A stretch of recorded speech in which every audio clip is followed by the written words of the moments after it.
Mga kaubayan, ang video na ito mga kaubayan, ako po'y gumagala kasi naghanap ako ng halamang gamot. Dahil yung pasyente ko po mga kaubayan ay may bukol.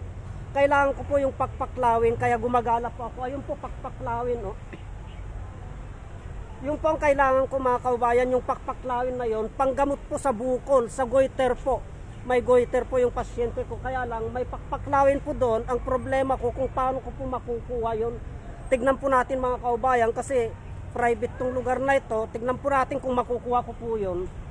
Mga kaubayan, ayan po ang pakpaklawin mga kaubayan, no? Tignan po natin. Yun po yung pakpaklawin, no? Yun po, palakyan po natin. Yun po yung pakpaklawin. Yun po mga kaubayan. Yun po yung kailangan ko na panggamot sa goiter. Sa goiter po yung problema ng ating kaubayan. Wala po akong makuhang pakpaklawin, kaya gumala po ako. Dito po ako nakakita mga kaubayan.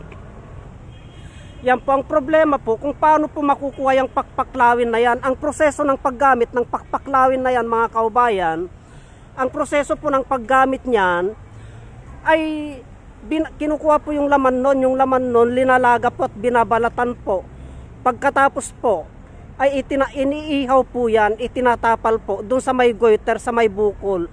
At yung kalahati po ng laman niyan ay linalaga po. Tapos pinapainom po mga kaubayan. Yan po ang kakayahan ng pakpaklawin na yan.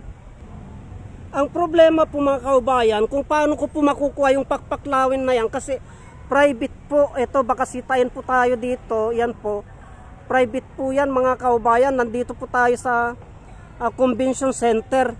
Nandito po tayo sa convention center. Baka umaya masita po tayo. Kaya titignan po natin kung kanino po tayo makapagpaalam mga kaubayan para makuha po natin yung pakpaklawin. Ito po yung mga tagapangasiwa dito eh. Sila pong mga tagapangasiwa. Kayo na kayo. Sila po ang nagpapaganda sa lugar na ito mga kaubayan. Ito yung dating Marikit Park, ngayon naging convention center. Tignan po natin, ang ganda na po ngayon mga kaubayan, no? Yan po. Yan po. Kaya ang problema nito mga kaubayan, kung paano ko po makukuha yung pakpaklawin na yan, ito po. Kaya siguro magpapaalam po tayo sa magpapaalam po siguro ako niyan sa tagapangasiwa dito. At ito mga kaubayan, ito yung acacia, century po na acacia po ito mga kaubayan. Yan po. Itong acacia na ito mga kaubayan, itong balat ng acacia na ito yung pinapalabas namin na gamot sa lupus. Sa lupus po, ang proseso po ng paggamit nito mga kaubayan, kinukuha po namin yung balat niya. Ito, tinatapyas po namin ito. Yan. Kinukuha po namin yung balat niyan mga kaubayan, yung balat ng acacia na yan. Pagkatapos po, linalaga po namin. Linalaga po namin yan. Pagkatapos po, ayan po ang ipinampapaligo namin sa may karamdaman na lupus. Yung mga may karamdaman na lupus mga kaubayan, ayan po ang ginagamit namin na pampaligo. Kinukuha po namin yung balat niyan, yung unang layer niyan mga kaubayan. Yung unang layer nito, tinatanggal po namin ito. Tinatanggal po namin yan hanggang sa pangalawang layer. Yung pangatlong layer po niyan, mga kaubayan, kasi bali 4 na layer yan eh.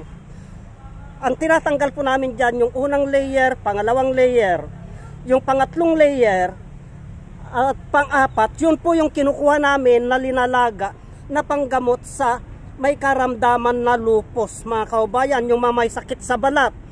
Yan po, kasi ang gumagamot po dyan ay yung dagta niya po. Yung dagta, ipinapakulo po namin yan.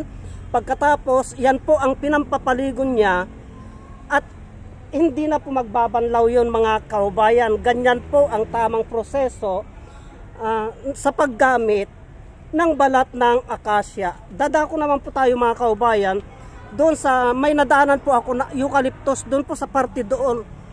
Ang dami pong eucalyptus yun mga kaubayan. Lalapitan po natin yung eucalyptus. Tara na po. Lapitan po natin at ipapaliwanag ko po kung paano po ang tamang proseso ng paggamit ng eucalyptus. Yung po yung eucalyptus mga kaubayan, lapitan po natin. Ang ganda po dito mga kaubayan. Ang ganda, kaya tuwing hapon po ay marami pong namamasyal dito. Ang ganda pong pasyalan dito mga kaubayan tuwing hapon. Nandito po ang mga estudyante tuwing hapon. Namamasyal po sila dito. Ito po yung eucalyptus mga kaubayan. Nandito po ako ngayon sa puno ng eucalyptus. Kung inyo pong nasubaybayan yung aking mga videos, mga kaubayan, tungkol dito sa eucalyptus na ito, ay ito po yung eucalyptus. Yan po. Yan po yung dahon ng eucalyptus. Ito po yung pinapalabas ko mga kaubayan na panggamot, napakabisa po na panggamot. Ito, kukuha po ako ng dahon at ipapaliwanag ko po kung paano pong magsilbing isang halamang gamot. Itong eucalyptus, ayan po, kukunin ko po yan mga kaubayan.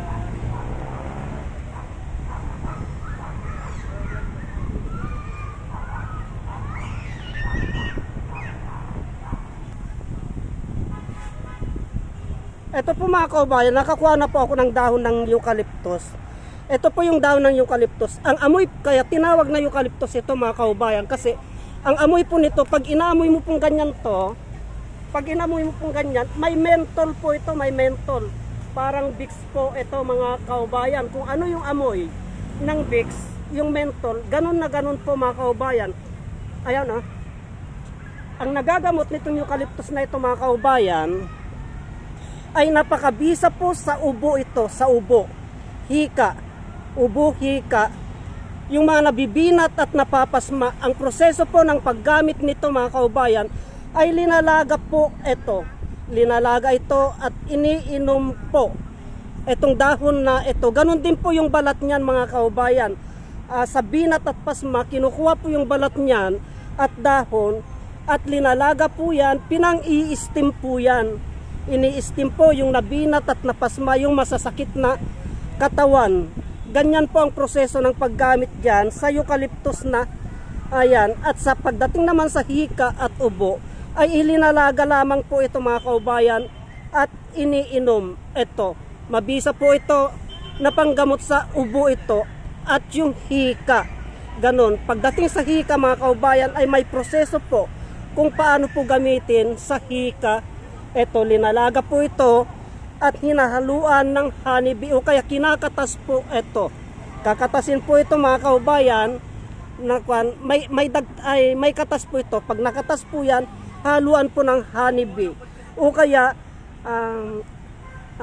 pinapausukan po yung may hika dito mga kaubayan at luluwag po yung kanyang paghinga. Ganun po yan. Kaya wag po nating baliwalain ang kakayahan ng eucalyptus na panglunas sa mga karamdaman. Marami pong salamat.